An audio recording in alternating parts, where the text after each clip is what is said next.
Hi there, today I'm going to show you how to make Ba Chang. A lot of students have been asking me to do this tutorial. It took me some time because I have to be able to learn how to fold and wrap them. And today we're going to try. Let's get started. For the rice, you need 1 kilo glutinous or malagkit rice. You soak in water overnight inside the refrigerator, or you soak it at least 2 to 3 hours. 1/3 cup dark soy sauce, 2 tablespoons sesame oil, 1/3 cup sugar, 1/2 teaspoon salt, 1 teaspoon white pepper, 1 teaspoon vetsin optional.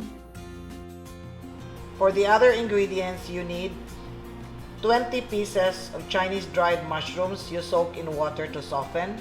If the pieces are large, you can just use 10 pieces and divide it into 2. Then, you also need 1/2 cup of dried shrimps or hebi you soak in water to soften. You need 1/3 cup oil, 1/2 head of garlic chopped, 1/2 cup of shallots sliced. If available, you also need 20 pieces of roasted and peeled water chestnut. If you don't have this, you can omit. And you need 1/2 cup of water to cook the rice. You need about 40 pieces of dried bamboo leaves. You soak in water overnight. If you don't have time, you can soak it for 2 hours using hot water. You also need 20 pieces of string to tie the Ba Chang. 1 kilo pork belly sliced into 20 large cubes, 2 tablespoons of oyster sauce, 1 tablespoon sesame oil, 1/4 cup of sugar, 2 teaspoons 5-spice powder, 1 teaspoon salt, 1/2 teaspoon white pepper, 1 tablespoon hoisin sauce, 1 tablespoon dark soy sauce. Put the pork belly in a pot and then mix together 5-spice powder, sugar, salt, white pepper, sesame oil, then you have oyster sauce, 1 tablespoon dark soy sauce, and hoisin sauce. Okay, you mix it together. You marinate this about 30 minutes, and then we're going to heat this.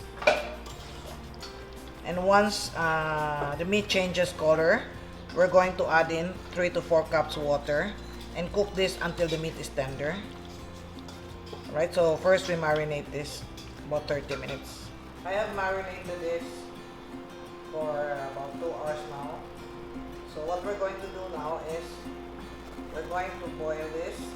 We're going to heat this until it changes color, and then we add water. As I said, between 3 to 4 cups until the pork is tender. This one, the pork has to be very tender, okay? Okay, the reason why I didn't add the water immediately because I want the pork to be dark in color. So I cook it with the seasoning first before I add in the water. This will take maybe 5 minutes.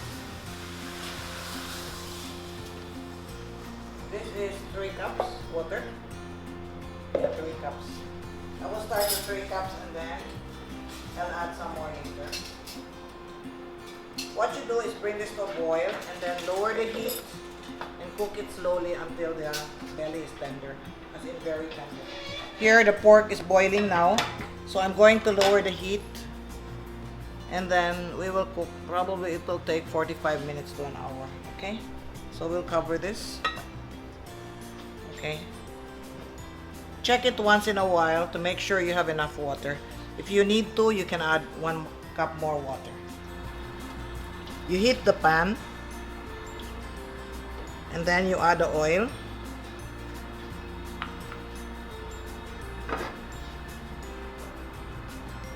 Then we will saute the garlic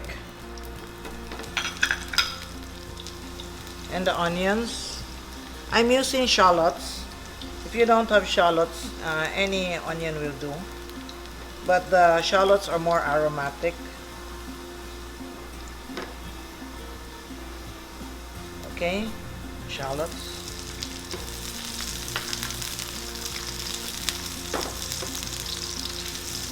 Right. Then we add in the dried shrimp. Don't use fresh shrimp for this recipe. You should use dried shrimp.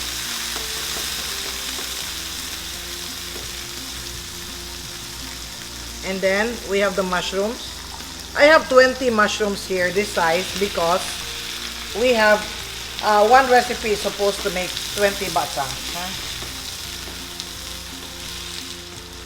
You just cook this for maybe about 3 minutes so that it will absorb the flavor of the spices. You soak the mushrooms for about 2 hours because these are whole pieces. Okay, this is done. So we'll put this here. You know, ba chang has many components. You have the rice, the pork, and then you have the mushrooms. And then after that, we need to tie this. This is labor intensive. Like, don't make ba chang and you make only 1 or 2 pieces. If you do that, it's better to buy, because this one, the same effort lang. Alright, here we will cook the rice. I put a little oil, just very little oil, or whatever extra oil from sauteing. Then you put the rice. This is the malagkit. We already soaked this in water. We add, this one you need dark soy sauce. If you don't have dark soy sauce, it's alright, except your ba chang will not be very dark in color, huh? I bought this from the Chinese grocery. It's premium dark soy sauce. And then you have sugar. You have vetsin, sesame oil, pepper, salt, and then you need a little water. You cook this until the liquid is absorbed. Okay, it's almost dry now. By the way, between light and dark, usually the Japanese soy sauce are light. The rest are sort of dark. But this one is really extra dark. You don't have to buy the extra dark as long as it's dark. Alright, see, it's dry now. So we shut off the heat. And let's prepare our bamboo leaves. These are bamboo leaves. This is used specially for ba chang. You cannot use banana leaf, huh? Okay, this one, I buy this from the Chinese grocery, but you can buy this online. You soak it overnight in tap water, or if you're in a hurry, you soak it for 2 hours in warm water. Then after that, you wipe it like this. Here, this is the one that we wiped dry already. Here we have all the components. We have the leaves. Just remember, shiny side up, okay? If you forget, please take note. The one with the rib should be at the bottom. See? You see this one? Okay? The one with the rib should always be at the bottom. The one without the rib is where you put the rice, okay? So if the leaf is like this, you put it this way. This is number 1, okay? It's like this. So they're in opposite direction, okay? And then when you fold, you do it like this. You form a cone. Okay? So your cone is like this. Don't do it like that. It's too wide. It should be like this. The other method is like this. It's not one on top of the other, but one like this. Okay? And same, you still fold it the same way, like this. Okay?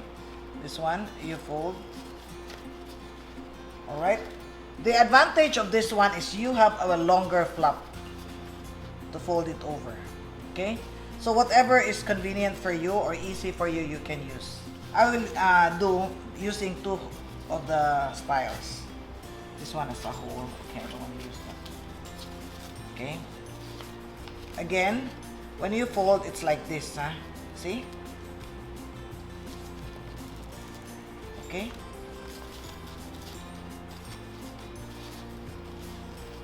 So like that.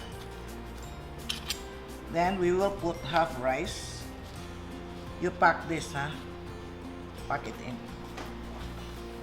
And then you put one pork belly.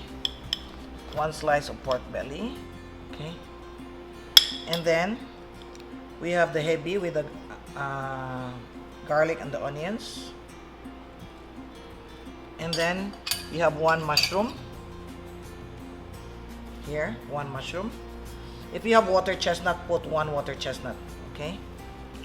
And then, next, make sure you press this down. You have to pack this. Okay?